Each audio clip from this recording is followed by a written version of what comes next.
Sean bienvenidos a Colegas del Deporte. Hoy hablaremos acerca de la importancia de la psicología en el deporte. Es por ello que nos acompañará a lo largo del programa Federico Alatriste, psicólogo deportivo con maestría en la Universidad de Sevilla. Además, cuenta con una amplia experiencia trabajando con deportistas de élite y clubes como Real Betis Balompié de España, Santos Laguna y Gallos Blancos de Querétaro en México. Abordaremos algunos temas generales del deportista, así como la relación de la ciencia y el deporte. Además, recorreremos un poco la historia de la conexión entre ellas. Esto es Colegas del Deporte. Hola, ¿qué tal? Muy buenas noches, colegas del deporte.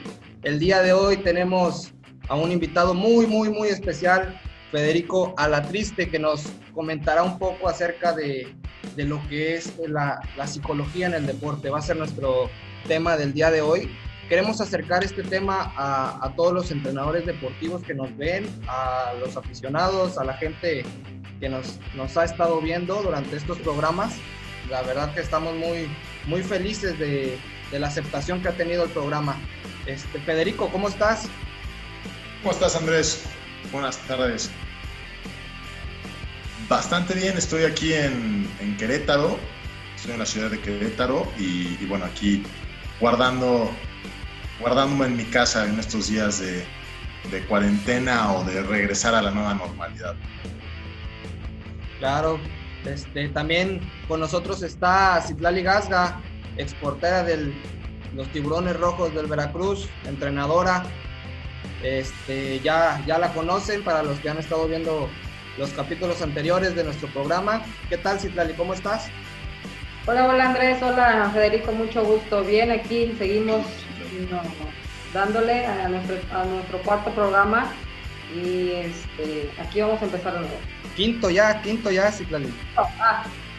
Es que en el pasado no estuve. Sí. Pasó eso.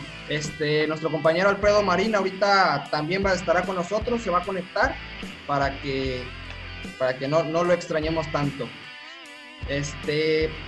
Federico, platícanos un poco de ti, de a qué te dedicas. Sabemos que eres psicólogo deportivo, pero realmente, ¿dónde has estado? ¿Qué experiencia tienes? ¿Cuánto tiempo llevas en esto? Bueno, en esto llevo desde el 2008 trabajando, ¿okay? Desde el 2007-2008. Empecé básicamente, antes de terminar de la carrera, empecé a trabajar con equipos de básquetbol y justo cuando terminé la carrera, empecé con el consultorio y he visto de todo tipo de deportistas, deportes individuales, deportes en conjunto, deportes en pareja. Entonces es una cuestión en la cual llevo alrededor de 12 años trabajando en psicología del deporte. Tengo la maestría por la Universidad de Sevilla. Estuve trabajando en el Betis un tiempo, en el Real Betis Balompié en España. Eventualmente regreso a México. Tengo la oportunidad de regresar ya con trabajo.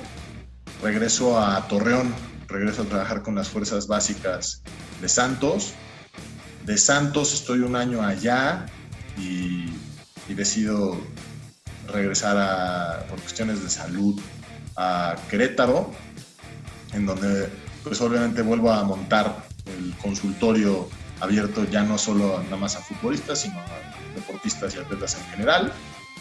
Y empiezo a trabajar en una escuela con los equipos representativos de esta escuela y a dar clases en el ENDIT, la escuela de entrenadores de la Federación Mexicana de Fútbol. Y eventualmente entro a Gallos Blancos, a sus fuerzas básicas, otra vez a trabajar con fuerzas básicas.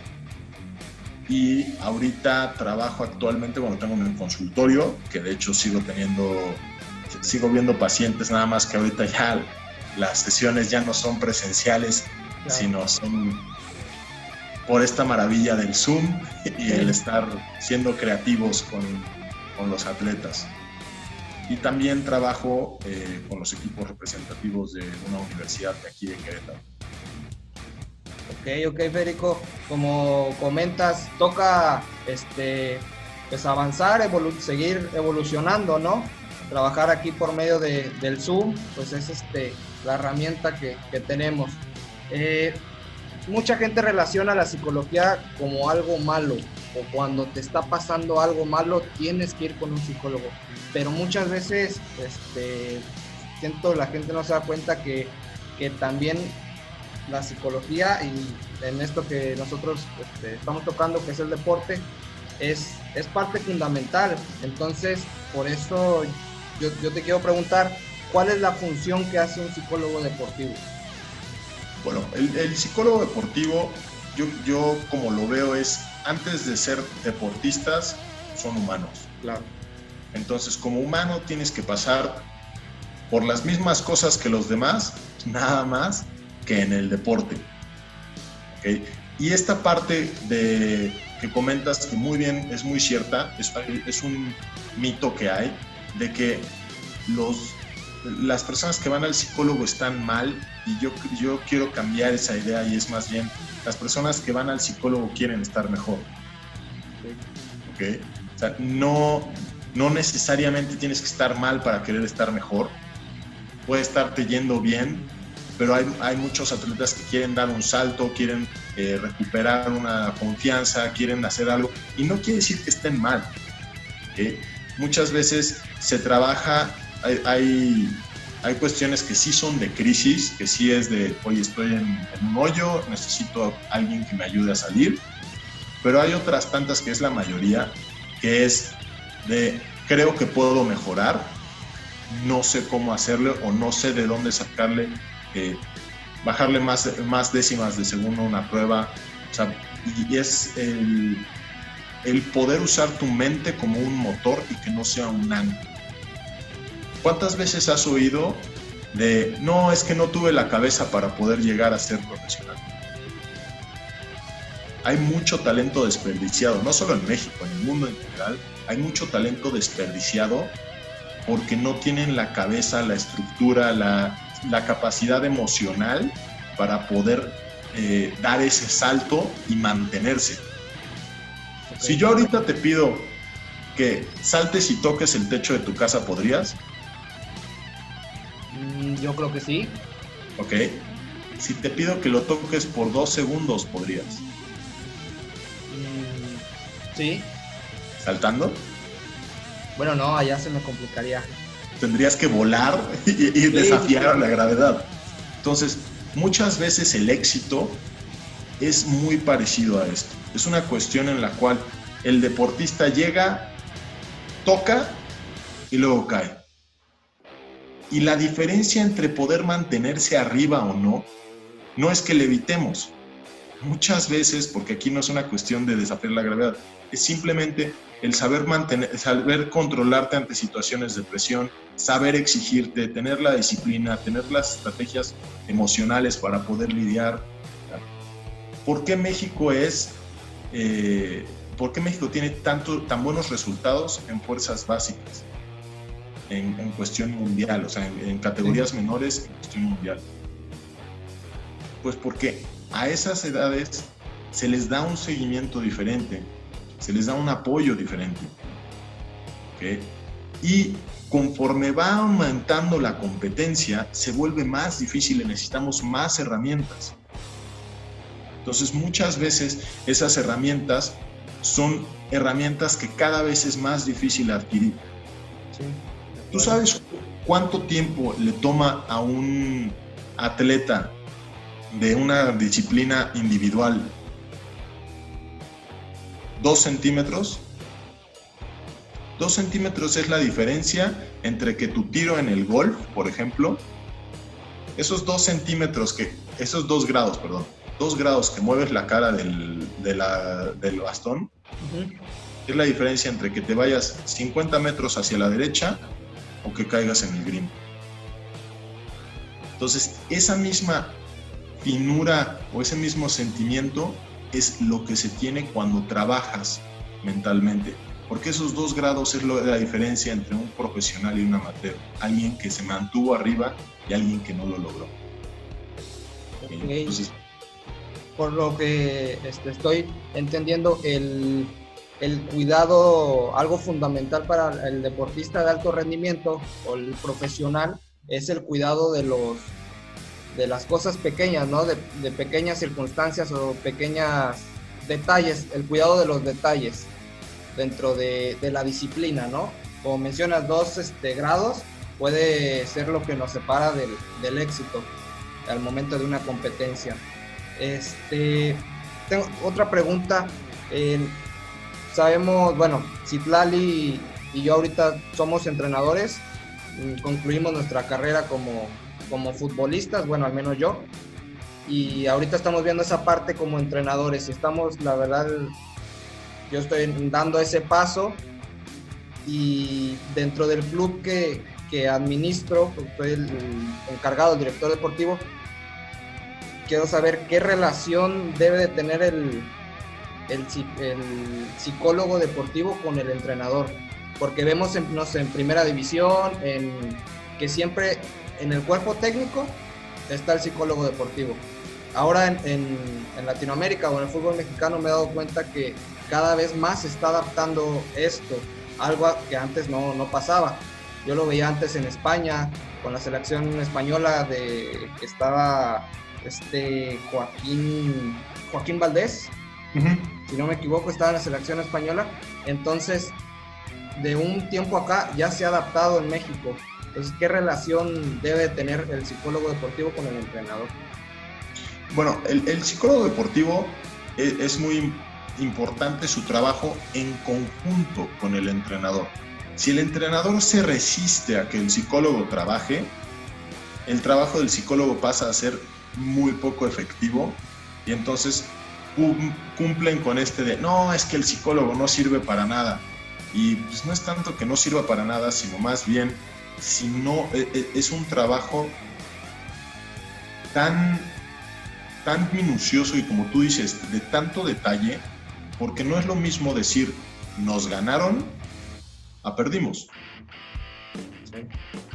Y es una diferencia tan sencilla y tan mínima que si tú tienes jugadores y tú les dices es que perdimos, es básicamente nosotros hicimos cosas malas que hicieron que el otro, que no tiene la habilidad, nos ganara y aprovechara eso. Si tú les dices nos ganaron, quiere decir que el otro equipo juega bien y que fue superior a ti, y que eso te permite a ti mejorar. Porque dices, oye, pues nos ganaron, el otro traía una defensa que no supimos cómo lidiar con ella, cómo atacar. Y esa pequeña diferencia hace que para tu próximo partido contra ese equipo tú puedas prepararte. Pero si tú dices, es que siempre perdemos contra ellos, quiere decir que tu equipo se derrota y no que está sacando el provecho. Y son detalles de ese tipo que la relación entrenador-psicólogo tiene que ser muy armónica y tienen que tener una filosofía que compartan. Hay entrenadores que te dicen, yo tuve la suerte de trabajar con un gran entrenador en el Betis, que es Tadeo Martín, y Tadeo tenía completa confianza sobre lo que yo hacía con sus jugadores.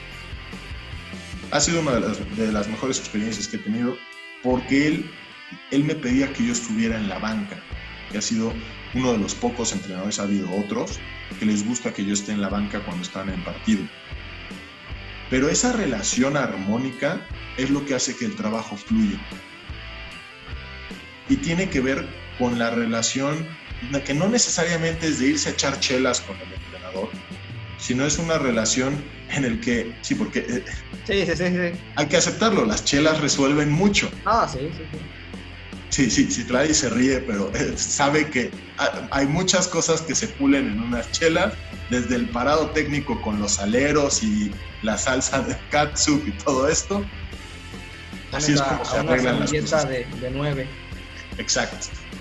Sí. Y entonces, esta relación tiene que ser muy armónica, no necesariamente en lo social, sino en la cuestión ideológica de qué es lo que el entrenador quiere para su equipo. Claro. ¿Okay? Y el qué quiere para su equipo también puede no ir necesariamente, o sea, puede variar de si trabajo contigo hasta trabajo con el Australia. O sea, así de sencillo. Y yo como psicólogo tengo que entender que hay una visión tuya y una visión del otro entrenador y que son diferentes los equipos, que buscan diferentes cosas. También el psicólogo no puede decir, digámoslo así, perderse en la visión del entrenador, porque entonces solamente voy a ser un repetidor de lo que tú dices. Y entonces no necesariamente estás yendo por el mejor camino, sino estás yendo por el camino que quieres y yo solo soy un borreguito que te sigue y te apoya. Entonces el psicólogo también tiene que aprender a guiar al entrenador en cuestiones de detalles que sean ajustes. Por ejemplo, si tú quieres que tu equipo sea un equipo muy, esto me lo dicen muchos, es que yo quiero que sean muy agresivos. Ok, pero agresivos, entonces cuando le saquen la tarjeta amarilla porque llegó en una entrada fuerte, no le vas a reclamar al chavo. Es que, no, o sea, es que, pues que sean agresivos. Pues agresivo es eso, ir y dar un golpe, eso es algo agresivo. Confunden el ser agresivo con la intensidad, ¿no? Por ejemplo, o con el ir a combatir o el ir a esforzarse. ¿Ok? Entonces, muchas veces es hacerles el cambio para que no tengan el chip, porque hay muchos chavos que ya vienen con el chip de cuando les dicen agresivo, piensan en golpes. Y alguien agresivo en el fútbol puede ser alguien que pisa mucho área, que ataca mucho, que es muy vertical. Sí. Entonces, estos conceptos y el saber manejarlos muchas veces es, oye, intenta usar estas palabras que son con las que mejor te van a reaccionar para este mensaje que quieres dar. Y el psicólogo, o sea, se mantiene atrás y no dice nada. Hay veces en que los entrenadores te piden que hables con el psicólogo, con los jugadores. Pero lo ideal es que gran parte del trabajo sea a través del entrenador en ciertos aspectos, como este que te comento de hablar. Okay, entonces es muy importante la relación psicólogo-entrenador para el momento de expresarse con el grupo del entrenador. Muy interesante, la verdad, ¿verdad, Citlali?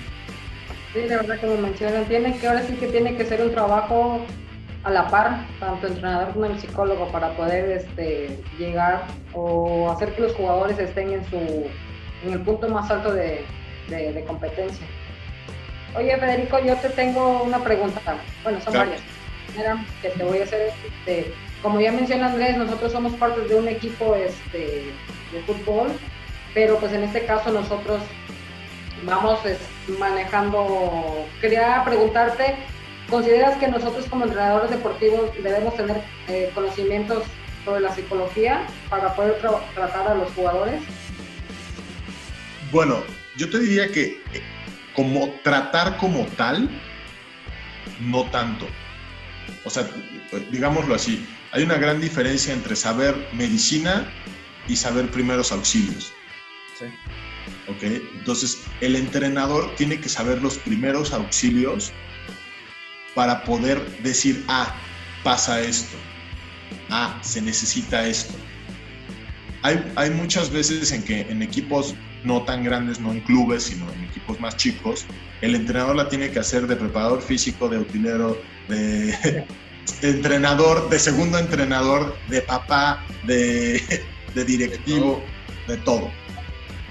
Pero en cuestión psicológica, yo en uno de las recomendaciones que doy es sean muy humanos. O sea, piensen que no están tratando, o sea, no están jugando FIFA. No es como de, tiene 70 de energía, bueno, todavía lo puedo dejar 20 minutos más jugando. Es que tiene 70 de energía y tú sabes que ese jugador, cuando no está arriba de 75, se empieza a desmotivar y empieza a frustrarse y empieza a cometer errores mentales. ¿Okay? Entonces es mucho tratar con el humano. Muchas veces esta parte del poder que el entrenador tiene sobre el equipo es un poco, creen que simplemente es, hay quien cree que es de, no, es que pues, yo solo tengo que hacer que jueguen bien. Claro, pero hay mucha diferencia entre que tengas que ir y jugarte el físico por alguien que quieres a por alguien que no te importa o que sientes que no le importas. Sí. Entonces, yo lo que siempre le digo a los entrenadores que les doy clase es, conoce a tus jugadores. No dejes esa parte para alguien más, conócelos tú.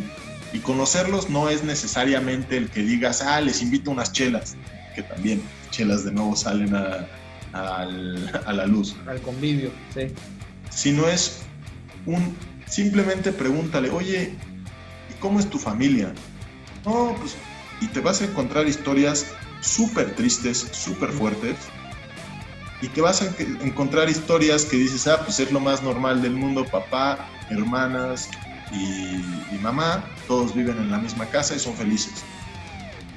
Pero lo fuerte es que luego esos que parece que son felices, cuando tienen problemas, es como de, pero si él no tiene problemas, él hasta tiene dinero, su familia, ¿qué problemas va a tener? No, son humanos y tienen problemas. O sea, y a lo mejor el otro, el que no tiene el papá o el que vive con sus hermanos nada más y se encarga de ellos, tiene menos problemas porque ya está más hecho hacia los problemas. Entonces, ese tacto humano de entrenador-jugador no se puede perder en ningún momento. Y no es una cuestión de que necesites muchos conocimientos de psicología, sino simplemente necesitas empatía. Sí, la empatía que uno tiene como ser humano hacia otro ser humano, por más que sea tu alumno o un chavo que le está dando cierto aprendizaje. Me ha tocado casos así como los que mencionas de chavos que parecen estar bien y te adentras un poco y te das cuenta que algo pasa en casa. Me han tocado casos que una vez me tocó el más fuerte, que nos tocó por medio del fútbol, por una oportunidad que se le presentaba de una visoría a un chico, la familia separada, muchos problemas, y llega, yo como entrenador me tienen que llenar permisos y demás para dejarlo ir. Pues se presentan ahí los dos papás y resulta que después de que viaja y todo y le va muy bien, a la siguiente semana, a las siguientes semanas, estamos hablando que era por diciembre, Navidad, y resulta que están cenando juntos en Navidad y me dice, no, profe, las cosas mejoraron debido al acercamiento que hubo ese día. Entonces uno se topa con cada cosa en esto del fútbol y del deporte. Claro. Sí, Otra pregunta. Claro que sí.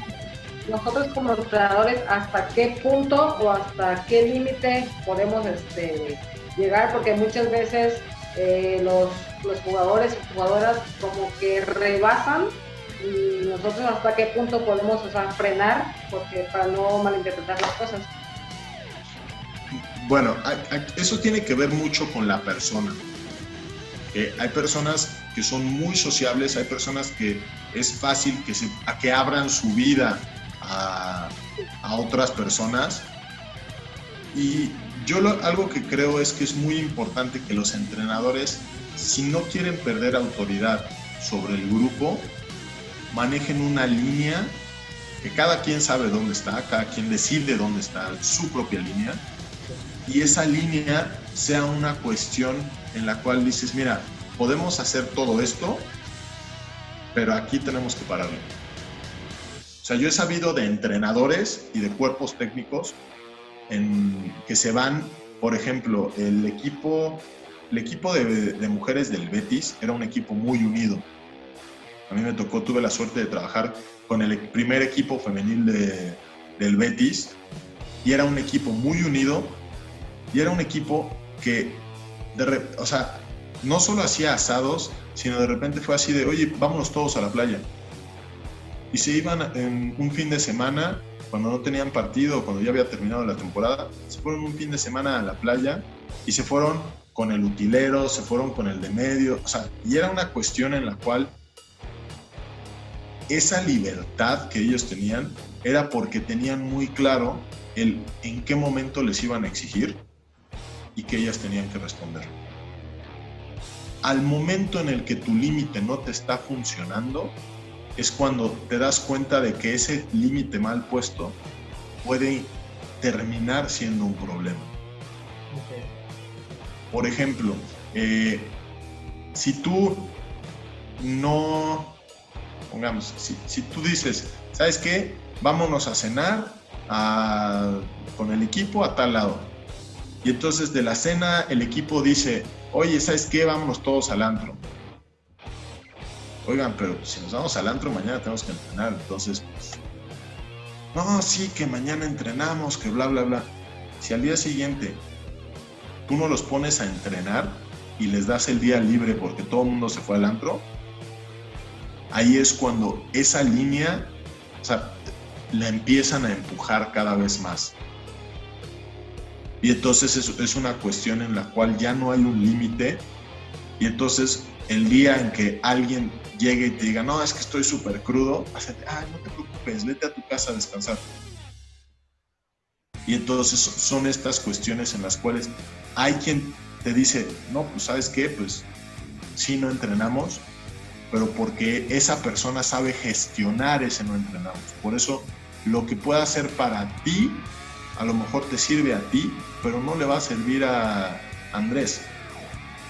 Y eso hace que con sus formas de ser, con sus formas de gestionar el grupo, con su forma de obtener la autoridad sobre su equipo, haga la diferencia entre que una medida como de sí, llévatelos al antro, eso une mucho al equipo, pueda terminar en una cosa completamente opuesta de lo que se busca. Sí, totalmente. Sí. Todo lo que mencionas. Sí, se puede llegar a perder ese sentido de autoridad, ¿no? Que realmente el jugador sí te tenga la confianza de hablar contigo, pero también debe de haber una línea marcada entre somos cuates o somos muy cuates, pero de aquí para acá es trabajo y debe de haber un respeto siempre, ¿no? No sé si quieres hacer otra pregunta, Citlali. Sí, vamos a salirnos un poquito del tema en que estábamos. ¿Qué diferencia hay entre trabajar con infantiles, juveniles y ya mayores, adultos en este caso? ¿Qué diferencia puede existir? Ok, ¿como entrenador o como psicólogo? ¿O como los dos? Como psicólogo. Ok.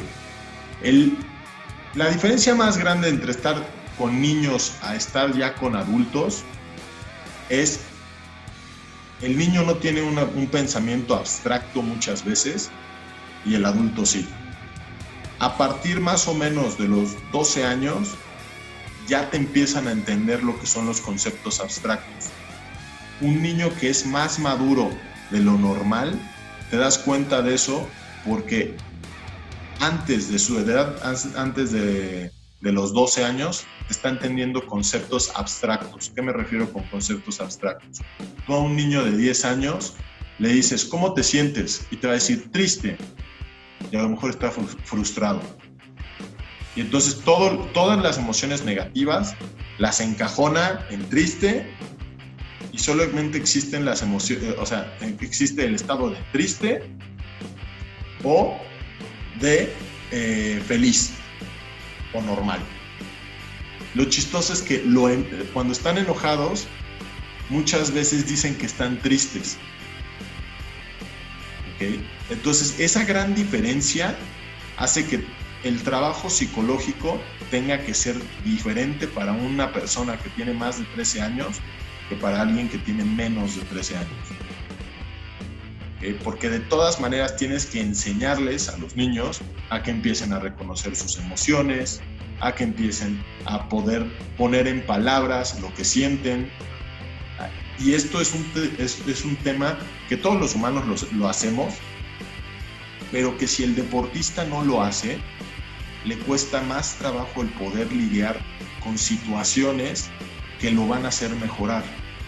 Por ejemplo, el que un jugador entienda que se está frustrando porque el otro le está hablando, porque se burla el otro, porque hace que él no pueda reaccionar ante ese estímulo. Por lo tanto, corta su crecimiento. Entonces tú sabes, en el tenis se da mucho, el tenis es uno de los deportes más duros mentalmente. ¿Por qué? Porque es un deporte contra ti, pero que también juega el otro. ¿Okay? Y estás solo. Entonces un error hace que tengas más o menos 30 segundos para poder pensar en tu error e intentar corregirlo mentalmente. ¿Por qué? Porque es en lo que vas, esperas a que te saque el otro, o vas y esperas a que saques. ¿Okay? En el fútbol, si cometes un error, tienes poco para poderte recriminar. ¿Por qué? Porque te tienes que ya estar moviendo. Entonces, es muy chistoso. Eras portera, por lo que entiendo.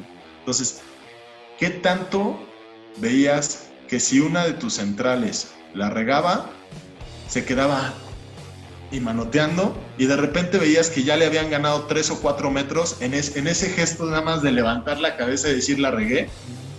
Ya le ganaron 3 o 4 metros, que esos 3 o 4 metros quiere decir que tú tienes que salir a checar, y es un mano a mano muy injusto.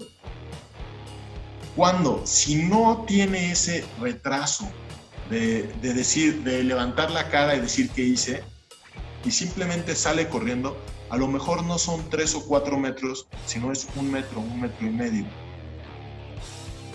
Y ese 1.5 metros, cuando tú achicas, el delantero no te puede atacar a máxima velocidad. Por eso los porteros achican, porque para que el delantero se tenga que frenar y el ángulo de tiro sea más pequeño. Si cuando tú achicas se frena el delantero, tu defensa ya va a un paso de ello. Entonces, esa es la gran diferencia entre que aprendan a lidiar con sus emociones y no aprendan. Ese segundo, que siempre se los pongo así, siempre les digo, ok, en un segundo, ¿cuántos metros corres? ¿6? ¿5? Son los metros. Por cada segundo que te recriminas, son los metros que le das de ventaja al otro en un sprint hacia tu portería. Sí, ¿no? La importancia lo repetimos, la importancia de los detalles, ¿no? De esos detalles que marcan la diferencia entre la pude haber alcanzado, pude haberme barrido, pude haber cortado la jugada, pues me quedé lamentándome y me clavaron, ¿no? Me metieron gol.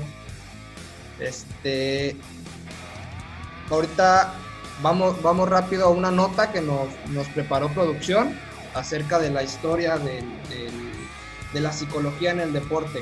Vamos a ver la nota rápido y regresamos.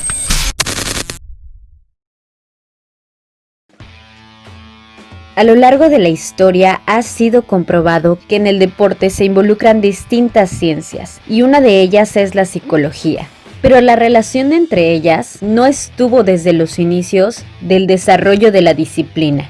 Esta conexión empieza al culminar la Primera Guerra Mundial, cuando organizaciones que se desenvolvían en temas relacionados a la educación física introdujeron en su programación materias relacionadas a la psicología, al efectuar deportes que aumentaran la calidad curricular de los expertos en el área.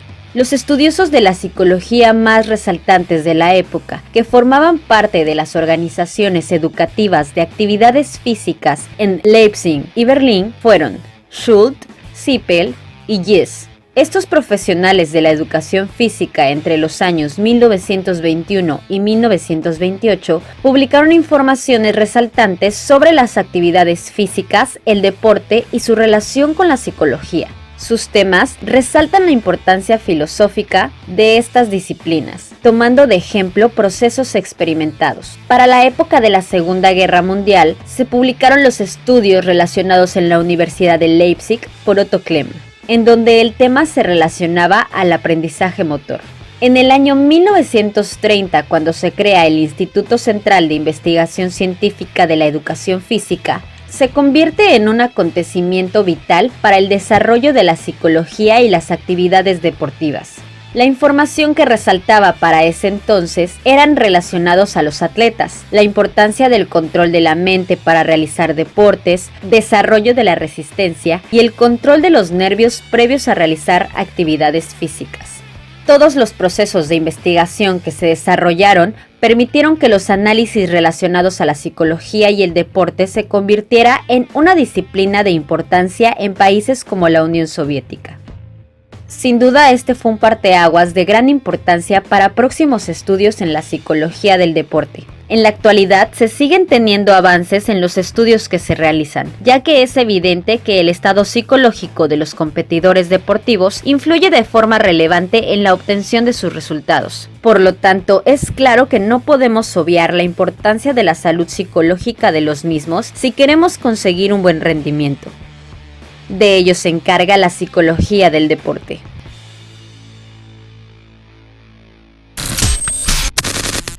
Regresamos a su programa, Colegas del Deporte. Muy buena la nota que nos preparó producción. Nos gustó bastante. Habla acerca de la historia de cuándo inicia la psicología o el psicólogo a verse reflejado en el deporte. Regresamos con Federico y Citlali Gasga. Nuestro compañero Alfredo Marino no se ha podido conectar, ha tenido problemas técnicos. Esperamos que más adelante nos acompañe. Federico, siguiendo un poco con las preguntas que te estamos haciendo, digo, nosotros somos entrenadores, pero no somos unos expertos completamente en el área como tú. Yo te quería hacer otra pregunta. ¿Qué tanto influye lo psicológico como tal en el rendimiento del futbolista? O sea, si no se ve todo este tema que tú nos planteas, ¿qué tanto se ve afectado el deportista? Mira, yo creo que hay deportistas que han sido extraordinarios sin ayuda de un psicólogo. Okay. O sea, piensa que hay millones de deportistas que no tienen ayuda de un psicólogo y llegan a un gran nivel. Porque esto es exactamente igual que la parte física. Hay gente que nace con una habilidad física y una coordinación que opaca las habilidades de los demás, y hay quien simplemente no nace con esto. Entonces, la gran ventaja es que la parte psicológica es algo que se puede trabajar, incluso más que la parte física. La parte física tiene la limitante de que yo, por ejemplo, yo mido 1.87. ¿Okay? Citlali, ¿cuánto mides? 1.66. Sí, no te veía como por el 1.80. Pero por más que Citlali entrene, no va a llegar al 1.80. ¿Okay? Sin embargo, Citlali sí puede llegar a tener las mismas herramientas mentales que el mejor mentalmente del deporte que quiera, porque es algo que se puede trabajar y es algo que mientras más puedes trabajar. El físico tiene un límite, la cabeza no. La cabeza la puedes seguir trabajando, e incluso es muy chistoso porque la cabeza lo que más hace es que el jugador alargue su vida deportiva. Raúl, ¿siguió metiendo goles en el Schalke? Sí. ¿Cuántos años tenía? Andaba en los 30 y tantos. 30 y largos. Sí, ya. Entonces, y ponte a ver que es un deportista que alargó mucho su carrera, que ya no tenía las herramientas físicas, a lo mejor, de cuando era su mejor momento, pero que él tenía una idea y una capacidad mental para poder ubicarse en donde le iba a permitir meter un gol. Y que esa capacidad mental es algo que vas trabajando y que muchas veces se trabaja con la experiencia. Que los años... Ahora, ¿por qué no todos son Raúl? ¿Okay? Porque no todo mundo se fija o desarrolla esas habilidades. No todo mundo... Lo normal en el fútbol es que un futbolista muchas veces resuelve con talento o con capacidad física. Y los que realmente resuelven con la cabeza son tipo Ronaldinho. Que Ronaldinho al final ya casi ni tenía la necesidad de correr porque sabía en dónde podía pararse y hacer una buena jugada. Claro, también tenía magia en los pies, pero eso siempre ayuda. Sí, siempre va a ser un plus. No, es muy importante la parte en el que la mentalidad o la cabeza que un deportista tenga pueda superar un poco el trabajo físico, ¿no? Igual puede tener algunas deficiencias físicas para el deporte o no estar tan apto físicamente para el deporte en el que practica, pero si de la cabeza hay un buen trabajo psicológico, se puede dar el rendimiento óptimo, ¿no? Del mismo deportista, ¿verdad, Citlali? Sí, la verdad sí. Pero siguiendo con las preguntas que tenemos, Federico, a la hora de tú estar trabajando con un deportista, ¿qué tanto influye el deporte que practica, ya sea individual o en conjunto? Fíjate que influye bastante porque hay deportes en los cuales hay factores externos que son dificilísimos de controlar, como por ejemplo la equitación. Uno de los trabajos que más me ha gustado es con uno de los jinetes con los que trabajo, que es Miguel Gutiérrez. Es un gusto trabajar con él. Y siempre hay un aspecto que no podemos controlar y no es predecible al 100%, que es el caballo. ¿Okay? Entonces, es muy diferente el que digas, es que tuve partido y yo no puedo controlar el clima y entonces llovió y mi partido fue diferente. Claro, pero tú sabes que va a llover y tú sabes que eso te va a hacer que el balón ruede menos, que te cueste más, tengas que ahorrar más energía a la hora de hacer los sprints, que tienes que pegarle más duro para que salga más lejos el balón, que a lo mejor pegarle raso para que haga patitos y sea más difícil de controlar para el portero, si tú debes de saber eso. Todos esos aspectos es algo predecible. Ahora, que la mente del caballo, de repente el caballo, por X o Z, vio un pájaro, se asustó y decidió echarse para atrás y tirarte, es algo completamente impredecible. ¿Okay? Y en cuestión mental te cambia mucho el cómo debes de ver esta clase de situaciones, porque no es lo mismo que te digan, por ejemplo, y me ha pasado, que llueve un poco y de repente los jugadores son de, es que no traigo tacos de 6. Sí. Y entonces te vas a estar resbalando. Tu responsabilidad era traer tus 2 pares de tacos para el partido. Sí, estar listo. Exacto. Pero en el caballo no es ¿sabes qué? Por ejemplo, a lo mejor en el caballo lo único que se podría llegar a aparentar un poquito parecido es se me rompió el estribo que no lo chequé que estuviera bien. Entonces, cambia mucho y además el cómo tú manejas el que el deportista sea completamente responsable de su éxito o de su fracaso es muy diferente a cuando estás en un deporte en equipo en el que si yo no juego bien podemos ganar.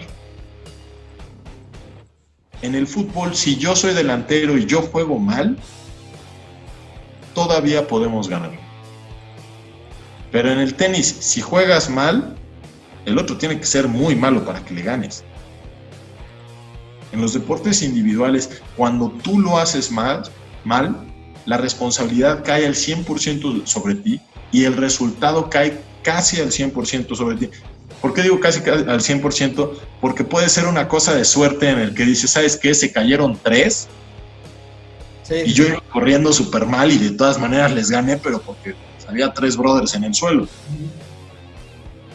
Sí, es un poco de la responsabilidad que uno tiene como deportista al momento de afrontar una competencia, ¿no? Porque puede pasar que nosotros que estamos en el fútbol, que cuando jugábamos, que los compañeros, no sé, se fueron de fiesta, no se cuidaron y vienen mal, pero yo estoy bien.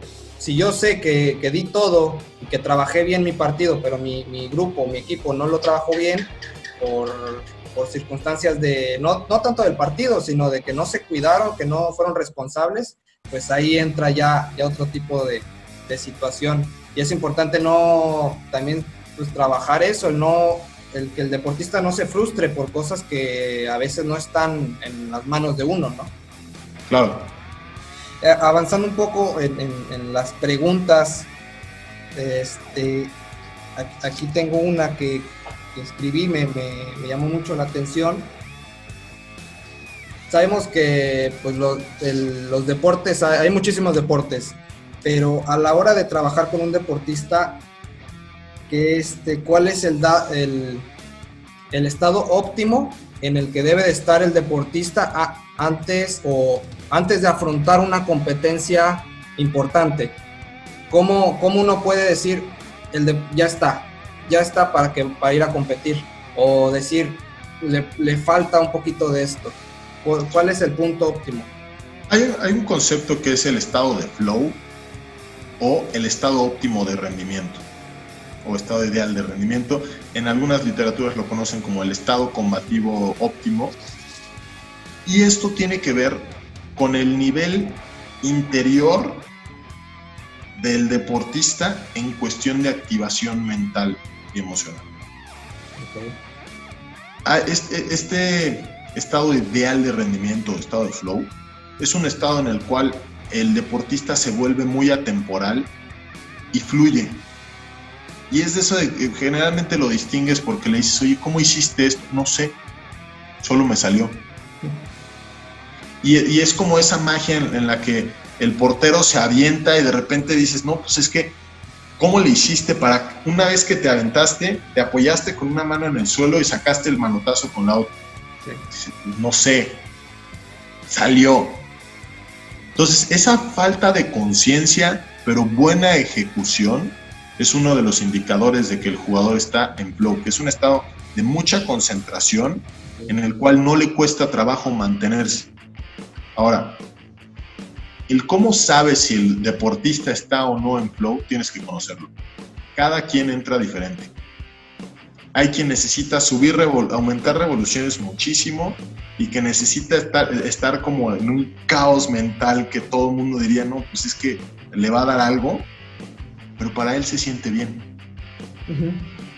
Entonces, y hay quien necesita estar en un estado super zen en el cual simplemente todo lo ve en cámara lenta y así lo disfrutan. ¿Okay? No sé si has visto, hay una película que si no la han visto, veanla, es McEnroe contra Bora. Son dos tenistas, más o menos de la época de los 70s, 80s, creo que 80s o 90s más o menos. Y estos deportistas son dos tenistas que tienen un problema de ira.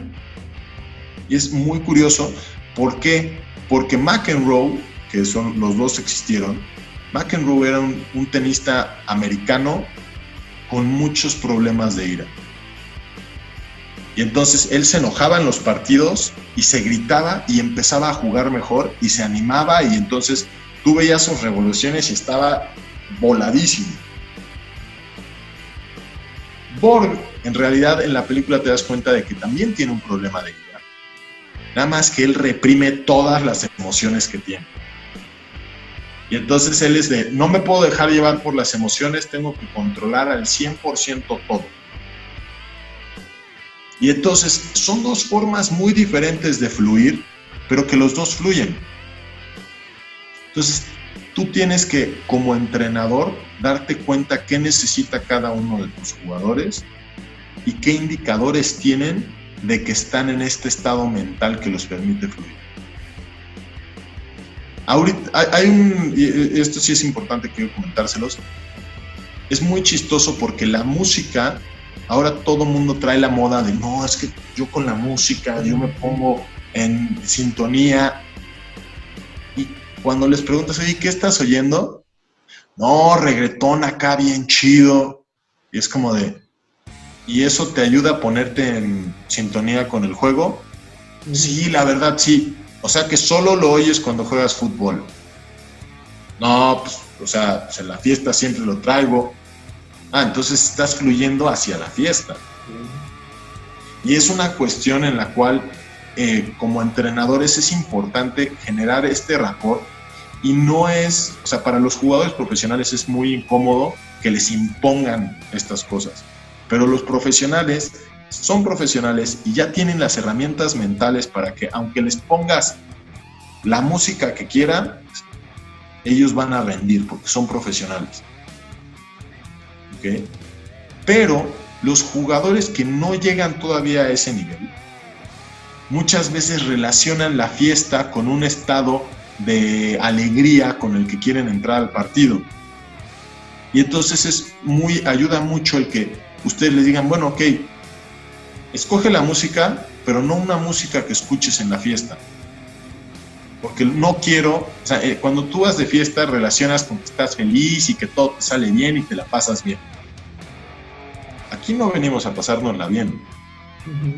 Aquí venimos a competir. Aquí venimos a tener una idea de que esto que vamos a hacer tiene un impacto para el futuro. ¿Te acuerdas de alguna fiesta que haya sido alguna vez que hayas salido así de fiesta hace 5 años? De hace 5 años, sí, alguna. ¿Te acuerdas de qué pasó al día siguiente de eso? Estuve a los 3 días. A los 3 días después de la fiesta. Ajá. No, seguramente pues estaba entrenando, pero así que me acuerdo, ¿no? Exacto, porque el problema es que cuando pasa el tiempo se va borrando lo que hiciste porque no tiene relevancia hacia el futuro. Okay. Si alguna vez llegas a una final y la pierdes, a los 3 días te vas a acordar perfectamente que te seguías acordando de que perdiste la final. Sí. De que cuando no pudiste, de que el central hizo una falta, que ya tenías el balón controlado y como portero, y llegó el central y le dio una patada al delantero sin querer.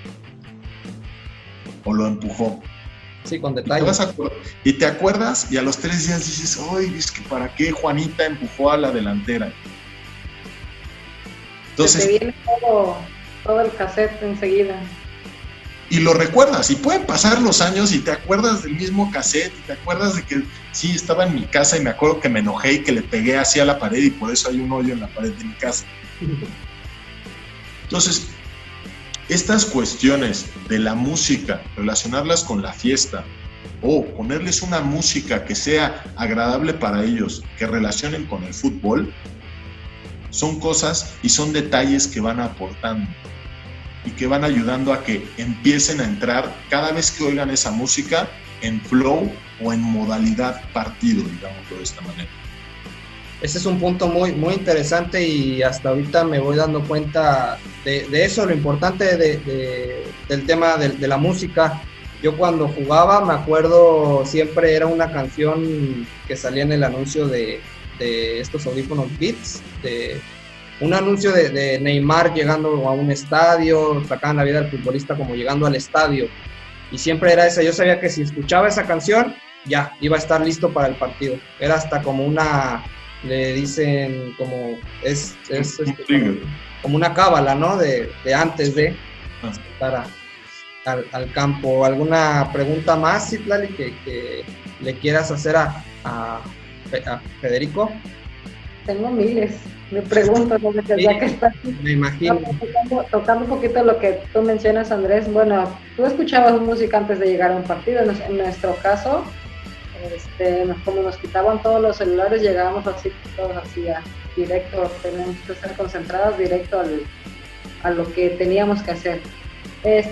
Oye, Federico, cuando la confianza del jugador está muy baja, ¿tú qué trabajas o cómo lo manejas? Yo tengo una cosa que le llamo, y esto lo saqué, estos son, como psicólogo del deporte intento sacar conceptos y aprendizajes de donde sea. Sí. Cuando falta confianza o no puedes hacer las cosas que estás acostumbrado, que muchas veces es como se ve la falta de confianza. O sea, si yo estoy fallando pases de 20 metros, lo mejor que puedes hacer es lo que yo llamo back to basics. Regresar al pase de 2 metros. O sea, y esto es un concepto que yo manejo muy interesante que se llama arenas movedizas. Las arenas movedizas, de hecho no es mío el concepto, lo vi en una película hace mucho tiempo, pero es un concepto que me gusta mucho. Cuando tú estás en las arenas movedizas, tú lo que haces es, de repente, pues intentas salir y haces un movimiento brusco y te empiezas a hundir más. Y entre más te hundes, más movimientos intentas hacer. Y cuando te das cuenta, las arenas movedizas ya las tienes en el cuello. Uh-huh. Y ya sabes que ya te hundiste, ya no hay nada que hacer. En el deporte pasa mucho. En el deporte pasa mucho que yo la riego, doy un mal pase de 20 metros y digo, no, ahora va el pase de 30 metros para intentar reponer el de 20. Y entonces, como fallé el tiro desde dentro del área, me desespero y quiero meter el tiro desde fuera del área. Y lo que no te das cuenta es que el otro equipo o el contrincante está feliz de que hagas esas cosas. ¿Por qué? Porque son cosas de muy poco porcentaje de éxito y que realmente en teoría se hacen poco en los partidos, pero tú lo estás haciendo en constante repetición. Entonces, pues es como si tú juegas a que solamente cuando tiras un dado de 6 caras y solamente cuando tiras 2 6 seguidos haces algo, pues vas a tirar mucho, y no vas a ensartar nada. Entonces, esta cuestión de la confianza va mucho de poder hacer cosas muy básicas. Y que en base a estas cosas básicas vayas construyendo tu confianza para regresar a donde normalmente juegas. ¿Okay? Y ya una vez que regresas ahí, tienes que primero estabilizarte y luego querer subir más. En el básquetbol es muy típico, en el básquetbol es muy, muy chistoso. Pasa más a niveles bajos de básquetbol, pero es muy raro que el que acaba de entrar, si no es un especialista de tiro, tire. O sea, si tú estás en el cuarto, te sacaron al titular y entra alguien en esa posición, a menos que sea un especialista en tiro, el primer balón que agarre va a tirar.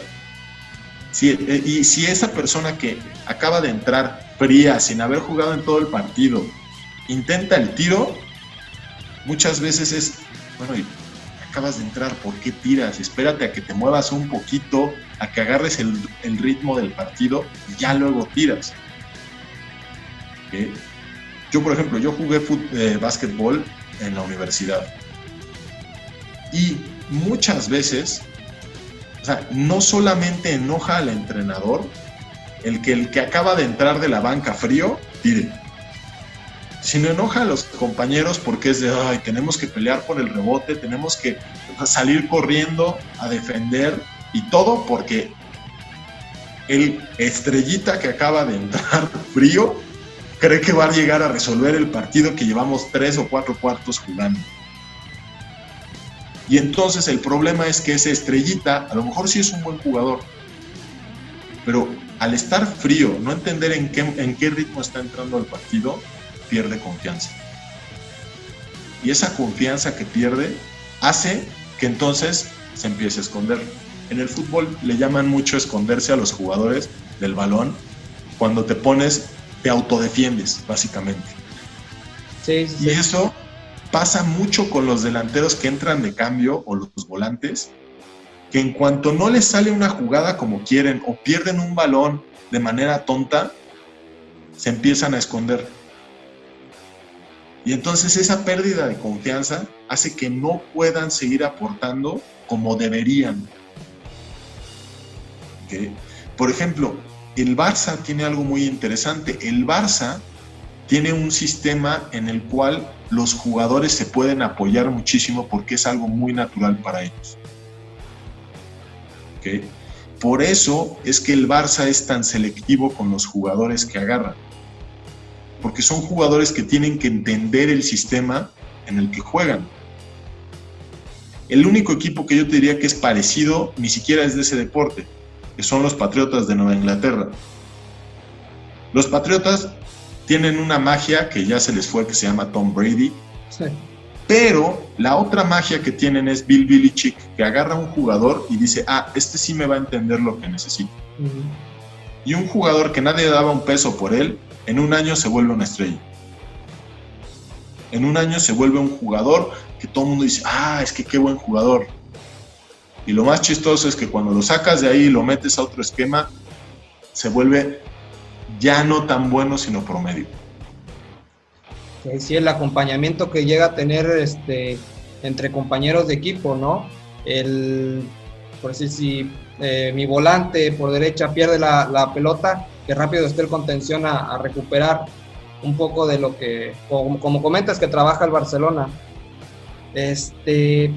Una pregunta que yo quería hacer, yo escuchaba el otro día de una entrevista que le hicieron a Joaquín Valdés, el que te comenté hace un rato. Hablaba acerca que muchas veces el deportista élite bueno, hablando un poco más de la formación del futbolista o del deportista, que cuando es joven no se topa con el fracaso, porque avanza y avanza y avanza. ¿Y qué pasa? Trasladémoslo al fútbol. Llegas al primer equipo y donde no te empiecen a convocar, muchas veces siento yo, por lo que he visto, que el jugador se queda iba a ser una estrella. A veces el no afrontar el fracaso, cómo se prepara a un deportista o a un joven que se sabe que va a llegar a tener ese nivel por el rendimiento que ha tenido en fuerzas básicas al fracaso. ¿Cómo se le prepara a un deportista al fracaso? Es muy curioso que lo plantees así, porque no puedes preparar a alguien para que fracase, pero chistosamente eso es lo que lo va a hacer fracasar en el largo. Okay. El que tú puedas en un momento dado poner retos que vayan adecuadamente con estos jugadores es lo que los hace que empiecen a generar una habilidad que se llama tolerancia a la frustración. Hay dos habilidades que se están perdiendo hoy en día en la mayoría de los deportistas y tristemente también en la gente en general. Una es el retraso del placer y la otra es la tolerancia a la frustración. ¿Cómo te das cuenta que se están perdiendo? Hace tiempo jugué un Mario en el Wii. Sé que ahorita está el Switch, pero bueno, y el Wii U, pero... Sí. Y una de las cosas que más me di cuenta es que desde los videojuegos la tolerancia a la frustración se empieza a perder. ¿Por qué? Porque es algo tan sencillo como que cuando yo era chico tenías 3 vidas en Mario y las que lograras sumar. Sí. Si morían esas 3 vidas, adiós y vuelves a empezar desde cero. En el juego de Mario que jugué hace tiempo, me di cuenta de que ya podías morir cuantas veces fuera y que lo único era que te iba contando el número de continues que utilizabas. Pero tenías continues infinitos. Entonces, eso te hace entender que si fallas, no hay problema, sigue jugando. Y en los deportes eso no es cierto. En los deportes, si tú fallas, hay consecuencias. Si tú fallas, puedes seguir jugando, pero a lo mejor ya no ese partido. La tolerancia a la frustración es esta parte. La otra parte primordial es el retraso del placer. En el deporte, el retraso del placer es importantísimo. Yo no puedo esperar aguantar 90 minutos corriendo si no hago una preparación física que me tome alrededor de 20 veces el tiempo de preparación de los 90 minutos. O sea, para aguantar 90 minutos en un partido, yo mínimo me tengo que poder entrenar mínimo 20 horas. Sí. ¿Ok? Entonces, esa es una de las cuestiones que hace que se vuelvan poco atractivas. Si saben, está el Fortnite. Sí. Y el Fortnite es un juego muy popular y es una estructura de juegos que ahora hay. Lo más chistoso es que, en teoría, tú puedes tener ciertas armas. Y si juegas ciertas horas, puedes ganar esas armas. Pero si le inviertes 200 pesos, puedes ganar, en lugar de 200 horas, le inviertes 200 pesos y te damos las mismas armas. Si se fijan, es un placer inmediato de decir, aquí están los 200 pesos, dame todo el equipo. Entonces, el problema es, cuando lo pasas al deporte, es de, yo quiero entrenar y luego ser titular. Y entonces todo este proceso por el que el humano tiene que pasar las jerarquías, las oportunidades, todo eso, ya el esquema en el que vivimos ya no se dan. Venga, Citlali, ¿qué fue primero, la Revolución Francesa o la independencia de Estados Unidos? No sé, no me acuerdo. ¿Cuánto tiempo te tomaría buscarlo en tu celular? Un minuto. Ok. Hace 20 años, ¿cuánto tiempo te tomaría darme el mismo dato? Muchísimo. Aunque tuvieras internet en tu casa, porque el internet de hace 20 años era el de... Y te tomaría por lo menos 5 veces más. Y si no tenías internet, en lo que vas, buscas en una biblioteca, todo esto, por lo menos 20 o 30 minutos. Entonces, eso es lo que es la capacidad del retraso del placer. Que tú tienes una duda ahorita y que no te la resuelvan ahorita, sino que puedas aguantar ese tiempo para poder obtener lo que quieres. Entonces, muchos jugadores ahorita quieren a los 16 años ya estar en primera. Sí. ¿Por qué? Porque Casillas a los 16 años ya había debutado en el Real Madrid. Y cuando no lo logran, dicen, no voy a ser Casillas, entonces no quiero jugar. Y entonces se desmotivan y empiezan a hacer así. Y a lo mejor no hubieran sido Casillas, pero hubieran sido un Valdés. Sí, considero que Casillas es mejor que Valdés. Sí. Entonces, por lo que estoy entendiendo, se está generando la ideología o el formato, digámoslo así, del mínimo esfuerzo.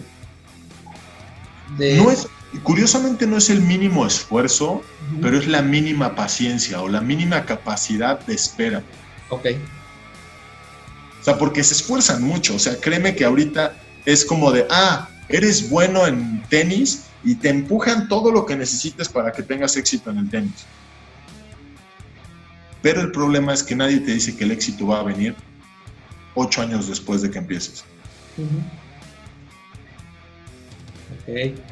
Entonces esto de seguir picando piedra, ¿no? Hasta llegar a la meta, al diamante. No sé si quieres agregar una última pregunta, Citlali. No pregunta, sino como un comentario a lo que había comentado Federico. Pues, me pongo de ejemplo, ¿no? Ya tengo 31 años y debuté profesionalmente a los 28. Tuve que esperar bastante tiempo para poder lograr lo que tanto deseaba, y pues ahí entra mucho lo que es la paciencia.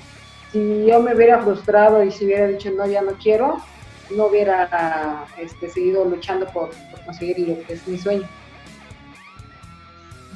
Piensa que en realidad hubo muchas que se quedaron esperando una liga profesional como la en la que lograste jugar. Y esa, la diferencia es entre las que siguieron entrenando y entre las que dejaron de entrenar. Si empezaste a los 28 años, quiere decir que a lo mucho hasta los 25 estuviste en la universidad, porque me imagino que jugaste en la universidad. Sí.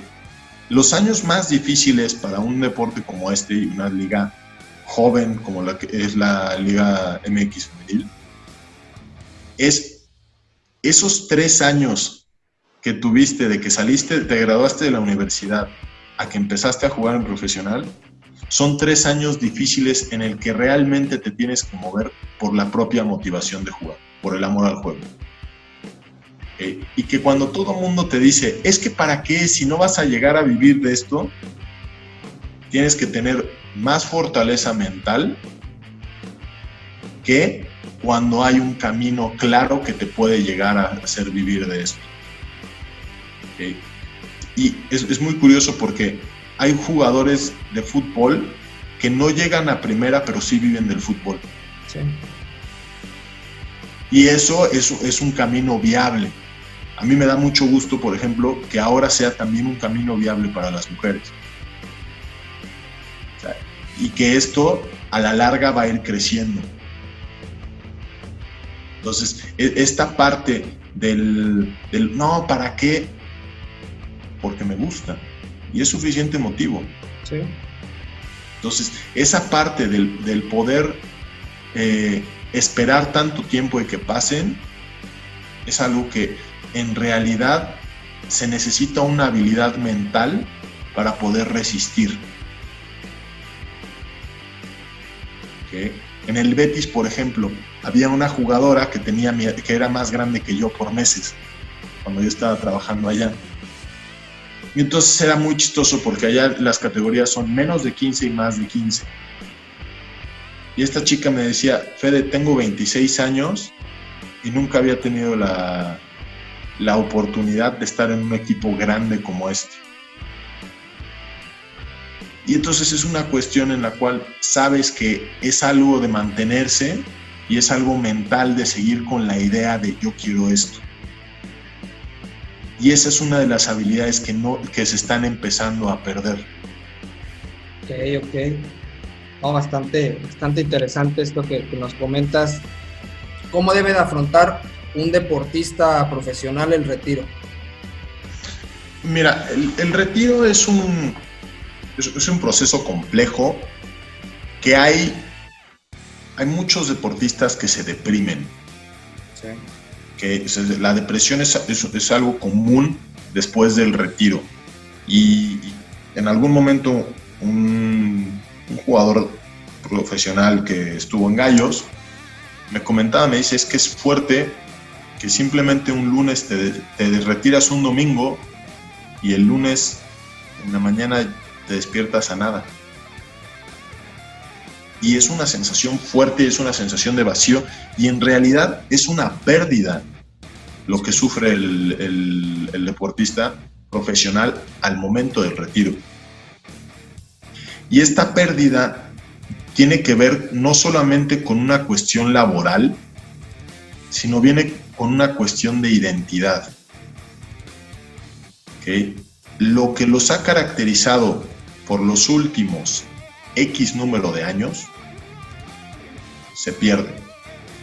Y entonces viene una crisis de identidad muy fuerte en el decir, bueno, ¿y ahora qué? ¿Ahora quién soy?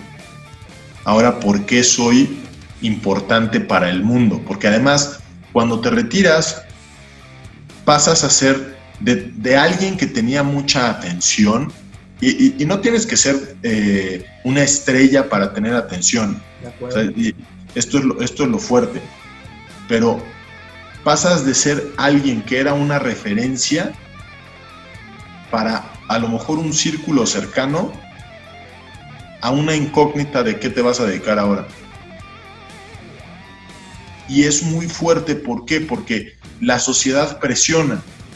Cuando los jugadores tienen los medios para poder hacer la transición entre jugador profesional y hombre de negocios, que es la salida como más típica, es el típico jugador que puso su escuelita de fútbol, que puso un restaurante, que puso un negocio de no sé qué. Sí. Y no importan los niveles, o sea, no te estoy hablando de un Michael Jordan que dice, sí, voy a poner un negocio que se llame comprar los Wizards de Washington. No, no necesitas tener los millones, porque un negocio de mariscos también te deja vivir bien. Un negocio de perfumería también te deja vivir bien. Un salón de fiestas te deja vivir bien. Y te estoy hablando de puros negocios que sé que exfutbolistas tienen. Entonces, pero en el tiempo que haces esa adecuación de soy alguien que todos los días entrena, que la gente, aunque no me conozca, pero sabe que soy del equipo, sí, de cierta manera me tiene una atención. Ya nadie me va a escribir más que cuando se acuerden de que ya no va a ser tan frecuentemente. Ya tengo que vivir de algo en lo cual a lo mejor no soy tan hábil, porque muchas veces eran más hábiles como futbolistas de lo que son como hombres de negocio. Entonces, esta adecuación es muy abrupta para la mente y genera muchas veces depresión. Si me preguntas a mí, la depresión es más fuerte en los que fueron más famosos. ¿Por qué? Porque la caída es más grande. Pero lo que tienen a favor esos profesionales, y es muy chistoso porque no siempre se retiran y se quedan en la ciudad en la que están. ¿Okay? Muchas veces, si te retiras en Querétaro y te quedas en Querétaro y eras una superestrella, pongamos, en Querétaro, pues la gente te sigue reconociendo en lugares, te piden fotos y entonces vas haciendo esto hasta que ya llegas a un nivel en el que vas a quedarte el resto de tu vida y que ya no te importa el público. ¿Okay? Pero hay quien se retira en Querétaro y se va a vivir, pongamos, a Buenos Aires o Miami o donde tú quieras, a la ciudad de donde sea. Y entonces ahí, pues de que te pidieran fotos diario, vas a hacer un ¡pum! ¿Y quién eres? Y entonces es enfrentarse más con esta parte de decir, bueno, ¿y quién soy? ¿Y qué voy a hacer? El qué tan bueno sea tu círculo de apoyo hace la diferencia entre cómo superas esta etapa. El que tengas objetivos planteados desde antes de retirarte es lo que ayuda mucho. Hay un quarterback que se llama Andrew Luck, que era el quarterback de los Colts de Indianápolis. Este quarterback, generalmente la vida de los quarterbacks es de los 21 años que los draftean los equipos y llegan a jugar, digamos, a un muy buen nivel hasta los 34, 35 años. Entonces, tienen una vida más o menos de 13 años de profesionales de alto nivel. Ya hay quien tiene más de 34 y dependiendo de sus habilidades siguen jugando o no. Andrew Luck se retiró hace 2 años. Podría haber seguido jugando, pero simplemente se casó y a los pocos meses decidió que quería retirarse. Y esto tiene que ver con muchos se retiran y luego regresan, como que no logran hacer el cambio y entonces regresan, juegan para un equipo una temporada o juegan medio mal y ya luego los retiran, digámoslo así. En el caso de este jugador, se retira y realmente es una cuestión en la cual tú ves que él tenía una idea clara de qué era lo que quería hacer después de retirarse. Y esto tiene que ver con la misma cuestión que te hablaba hace rato de las herramientas mentales que traemos. Esto puede venir de casa, puede venir de una guía, de un buen guía, puede venir de un entrenador, de un amigo, y que esos apoyos hacen que tú puedas ver más allá de lo que tienes enfrente y te prepares. No, entonces es toda la transición por la cual uno tiene que pasar como de ser pues el deportista que de alguna forma en el círculo social, en tu entorno, eras, pues, te identificaban como, este chavo que va a la universidad, él juega en tal equipo, o él es futbolista profesional, y de repente a ser uno más, a que ya no eres reconocido por esa parte. Digo, ahorita me imagino, Citlali, también para ti también, al menos para mí, se tocan fibras sensibles porque yo no hace mucho dejé de jugar. Ahorita esta transición de pasar a ahora buscarle oportunidades a los jóvenes, a los que como yo buscaron el sueño. Digo, yo pude jugar en segunda división y entrenar un poco en liga de ascenso, a lo que llegué, y el apoyar ahorita a los jóvenes y sentirme identificado con ellos porque yo pasé por ese proceso. Entonces son circunstancias en las que nos ponen a todos los ex deportistas, ¿no? Sí, la verdad es algo, tiene mucho que lo viví, lo sigo viviendo, se puede decir. Dejas de ser el centro de atención de algo. Ya, si te ven, si te reconocen, qué padre. Si no, hay muchas veces vas caminando por la calle, ya ni siquiera saben quién eres. Pero sí, es algo todavía que sigo afrontando y voy ahí sobre la marcha. Yeah. Cambiando de tema un poquito, oye, Federico, yo te quiero hacer una pregunta. Yo te la hago porque varias personas me han preguntado a mí y digo, yo no te puedo decir la respuesta, pues no conozco el tema. ¿Qué diferencia hay entre el coaching deportivo y la psicología deportiva? Sí. Sabía, esa pregunta me la hacen muy, muy seguido. Me imaginé. Fíjate que es muy curioso, y esto es algo que pocas personas saben. Yo he hecho cursos de certificación en coaching.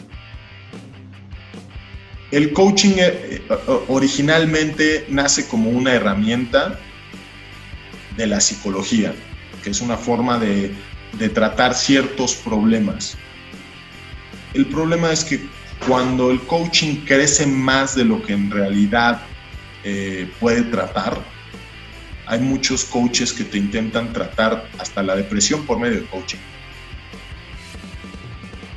Y es muy difícil el que el coach, y no te estoy diciendo, no quiero menospreciar a los coaches, hay coaches muy buenos, pero para empezar, una de las grandes diferencias es que un coach puede ser cualquier persona. Y esto lo hace muy atractivo para el que le tiene miedo a ir al psicólogo. Es que yo no estoy tan mal, no voy al psicólogo, voy al coach. Y la diferencia es de más o menos unos, ¿qué serán? Unos 3,000, 4,000 horas de preparación. O sea, la diferencia es muy grande porque para ser psicólogo tienes que hacer una carrera universitaria y para ser coach puedes hacer un certificado, o sea, de coaching muy rápido. No quiere decir que seas malo porque el certificado sea rápido, pero sí es más limitada su área de acción. Claro. ¿Okay? Entonces, y el problema no es cuando el coach te trata, sino es cuando intenta tratar cosas que no están dentro de su área de acción. El coaching es muy, muy bueno para establecer objetivos y ayudarte a estructurar ciertas cosas de tu vida. El problema es que hay un aspecto emocional que a un coach le debe de costar mucho trabajo de poder entrar en eso. Que hay personas que tienen un tacto y una sensibilidad humana que les ayuda que por medio del coaching pueden ayudarte emocionalmente, sí. Pero lo normal es que un psicólogo tenga muchas más herramientas para poder tratar aspectos emocionales de lo que un coach lo tiene. Okay. Están medio peleados, la verdad, me imagino, el coaching y la psicología. ¿Por qué? Porque el coaching absorbe de manera directa e indirecta mucho mercado de lo que un psicólogo te debería de tratar. Y el tabú que existe sobre el psicólogo, es que estás loco, ve al psicólogo, sí. En una sociedad mexicana llega a ser no solamente un tabú, sino una pared enorme ante la mente de alguien que tiene un criterio cerrado. Y es una cuestión cultural, tristemente, que en Europa, en Estados Unidos, en otros países, es bastante normalizado pues no me sentí bien y quise buscar ayuda con un psicólogo. Entonces, o quise sentirme mejor y entonces fui a hablar con un psicólogo, busqué a un especialista de la salud mental. Y yo creo que viene desde que somos niños, ¿no? Porque muchas veces en la escuela, no, pues se porta mal, hay que mandarlo con la psicóloga de la escuela. Y siento yo que el no querer ir o el no ir a un psicólogo por X o Y, hasta te privas de una oportunidad muy grande de salir adelante a alguna situación que tengas, como mencionaste, de ser mejor. Puedes ser bueno, pero puedes llegar a ser mejor si sabes trabajar el aspecto psicológico. Piénsalo de esta manera. Muchas veces alguien me dice, bueno, ¿para qué ir al psicólogo? Uh-huh. Y yo lo que les digo es, tú imagínate que tienes una novia, Andrés. Cortas con tu novia y a lo mejor vas a estar triste por 6 meses, por 3 meses. Sí. ¿Okay? Si tú, y de hecho 6 meses todavía sería un proceso de duelo, menos de 6 meses sería normal, pero pongamos que 6 meses. Sí. Y ya le arrastraste mucho la cobija, ¿eh? O sea, y la diferencia es que si tú vas con un psicólogo, a lo mejor en lugar de los 6 meses te toma 2. Y algo que hace es que no vuelvas a caer en otros 6 meses con tu siguiente novia si la situación no llega a ser la misma. Entonces, esa cuestión, o sea, el coaching vería el mismo caso como de, estás triste porque te cortó tu novia, ¿qué te haría feliz después de qué oportunidades te abre? No, pues a tener a otra novia, una que me guste más, que me quiera más. Y entonces el coach te va a empujar y te va a motivar muchísimo a que vayas, y tu objetivo ahora es conseguir otra novia o disfrutar de tu soltería. Uh-huh. Y entonces eso lo que hace es que emocionalmente no te está considerando. Porque emocionalmente no estás lo suficientemente bien como para salir a disfrutar tu soltería. Acabas de cortar con tu novia. Sí. Y esas cuestiones o el tomar en cuenta esos elementos no lo lleva a cabo un coach, por lo menos no el coach promedio. ¿Okay? El coach que ya es muy experimentado, el coach que tiene otras habilidades, el coach que tiene muchos conocimientos o que se preparó en diferentes áreas, es alguien que puede tener el tacto de decirte, oye, ¿y realmente es tan bueno ahorita salir a aprovechar tu soltería? Y de ahí es cuando dices, no, pues a lo mejor no. Pero porque ese coach ya está haciéndola más de psicólogo que de coach. Uh-huh. Entonces, es fuerte porque muchos entrenadores se sienten más cómodos hablando con coaches que con psicólogos. En gran parte porque creen que el psicólogo está en la creencia tonta de que el psicólogo te va a juzgar. Al contrario, Al psicólogo le dices, oye, pues la verdad es que soy alguien que me enoja. Ah, bueno, pues eres alguien que se enoja. Te tengo que aceptar como eres y tenemos que trabajar sobre lo que eres. En cambio, sí hay muchos coaches que te dicen, no, pues es que soy alguien que abandona los proyectos. No, tú tienes que ser así y así. Y entonces es padre que llegue alguien con toda la seguridad del mundo, porque aparte, eso es lo bello de los coaches. Los coaches tienen esta seguridad que te intentan inculcar en ti y no, tú puedes hacer esto y te mereces esto. Y dices, wow, qué chido que alguien me vea así, en lugar de que alguien me acepte como soy. Y esa es una de las cosas que hace que los entrenadores y los coaches se lleven un poquito mejor que a veces los entrenadores y los psicólogos. Okay. El psicólogo, si tú le dices que soy alguien que me gusta gritarle a los chavos, te dice, ah, ok. Y también hay de todo, también hay psicólogos malos que te dicen, no, está súper mal. Y una cosa que quiero que dejar muy clara, ahorita que salió este tema, hay la creencia de que el psicólogo es un chismoso que va y le lleva y le escupe la sopa, ya sea del jugador al entrenador o del entrenador a la directiva. Esto no puede estar más lejos de la verdad. Los que hacen eso realmente son psicólogos que no saben trabajar con equipos. ¿Por qué? Porque el problema es que si yo cuento la sopa de un jugador al entrenador, la confianza de ese jugador se va y no me vuelve a llegar otro jugador. Sí. Y entonces el trabajo del psicólogo se va a ver constantemente saboteado. ¿Okay?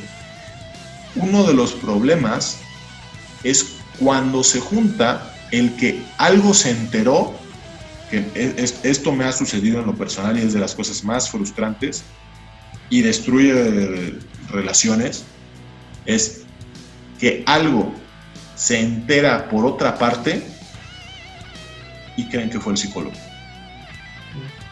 Cuando lo que no se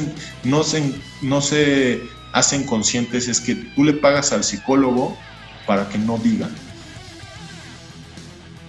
El psicólogo, su trabajo es no decir. Sí, y muchos me dicen, bueno, pero pues ¿qué? Entonces vas a hablar con un jugador y a mí como entrenador no me dices nada. No, a ti como entrenador te voy a decir las cosas que te ayuden a hacer que ese jugador de más. Claro, cómo orientarlo en vez de... Pero no te voy a decir cuál es su problema. Ok. ¿Sí me explico? O sea, si el problema es que él odia que le grites porque le recuerda a su papá o porque no le gusta que le griten, sí. A ti te voy a decir, oye, ¿ya has intentado formas distintas de hablarle a este chavo? ¿Cómo que formas distintas? Yo soy así. Pues sí, pero a lo mejor te serviría más si un día no le dices nada, haz el experimento. Okay. Y entonces el entrenador ya está recibiendo una información de lo que fue la sesión con el jugador. Y en la directiva, cuando te dicen, oye, pero ¿cómo ves a este entrenador que se la pasa gritándole y nosotros no queremos dar esa imagen aquí como club? Le dices, pues hablaré con él. Hablas con el jugador, con el entrenador, intentas hacerlo consciente de esto y muchas veces es de decir, ¿sabes qué? Pues a lo mejor la directiva está teniendo una perspectiva distinta porque vio un partido. Y a lo mejor le tienes que decir a la directiva, oye, pero pues sí, entiendo que lo viste gritar, pero de 17 partidos te gritó en uno. Sí. O sea, no tampoco, y es esta parte de decir, tampoco hagas asunciones, y es un poco el saber mediar la información. Al momento en el que todo sacado de contexto suena mal. Todo. Sí. Entonces, es muy importante esta relación entrenador-jugador, entrenador-directiva y cómo el psicólogo entra en los espacios que hay entre ellos. ¿Okay? Sí, como el psicólogo, el trabajo, así como nos lo muestras, el saber llevar las relaciones de uno con otro Federico, la verdad, hemos disfrutado bastante esta entrevista, nos llena bastante a nosotros, somos entrenadores y estoy seguro que al público que nos está viendo, a la gente ahí que está comentando, también porque nos ven bastantes entrenadores. Muchas gracias de verdad por acompañarnos el día de hoy, nos dejaste mucho conocimiento aquí. ¿Dónde te podemos seguir? ¿Tienes alguna página donde...? No, mira, por el momento, la verdad es que la mayoría de mi trabajo es por referencia. Claro. Y ahorita no manejo redes sociales. La página por la que me contactaste la tengo bastante abandonada. Ok. Pero es una cuestión que estoy trabajando y que es uno de mis proyectos ahora para sacar en la cuarentena. Pero sí, por suerte me puedo dar el lujo ahorita de que la mayoría de mi trabajo es por referencia y los deportistas con los que trabajo y los equipos con los que trabajo son básicamente porque se han enterado de mi trabajo. Creo que mi trabajo habla por mí y pues estoy contento de que no me va mal. Claro. No, muchísimas gracias, de verdad, Federico. Citlali, muchas gracias por un programa más.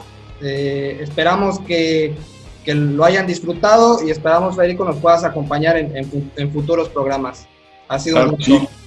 Un gusto contactarte, Andrés. Dale. Citlali, que estés muy bien, que tengan muy buena noche. Hasta luego. Chao.